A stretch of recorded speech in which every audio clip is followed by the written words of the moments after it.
அன்று ஒரு அழகான காலை பொழுது. ஒரு சிறுவன் தன் அறையில் ஆழ்ந்த உறக்கத்தில் இருந்தான். காலை சூரிய ஒளியின் மெல்லிய கதிர்கள் அவன் ஜன்னல் வழியே உள்ளே வந்து விழுந்தன.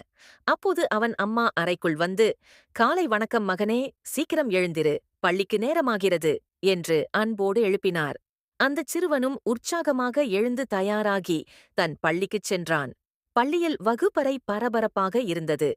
ஆசிரியர் வகுப்புக்குள் நுழைந்ததும் அனைத்து மாணவர்களும் மரியாதையோடு எழுந்து நின்று, "காலை வணக்கம் ஐயா" என்று ஒருமித்த குரலில் கூறினார்கள். ஆசிரியரும் புன்னகையுடன், "காலை வணக்கம், அனைவரும் அமருங்கள்" என்று கூறிவிட்டு, "இன்று நான் கரும்பலகையில் சில முக்கிய குறிப்புகளை எழுதிப் போடுவேன், அனைவரும் உங்கள் நோட்டில் எழுதிக் கொள்ளுங்கள்" என்றார்.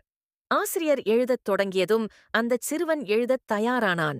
ஆனால் அப்போதுதான் அவனுக்கு ஒரு அதிர்ச்சி காத்திருந்தது. அவனிடம் பேனா இல்லை. செய்வதறியாது திகைத்த அவன் பக்கத்தில் அமர்ந்திருந்த ஒரு மாணவியிடம் தயக்கத்துடன் உதவி கேட்டான். அந்த மாணவியும் உடனடியாக அவனுக்கு ஒரு பேனாவைக் கொடுத்து உதவினாள். அந்த பேனாவைக் கொண்டு ஆசிரியர் சொன்ன அனைத்தையும் அவன் எழுதி முடித்தான். சிறிது நேரத்தில் பள்ளியின் இறுதி மணி அடித்தது.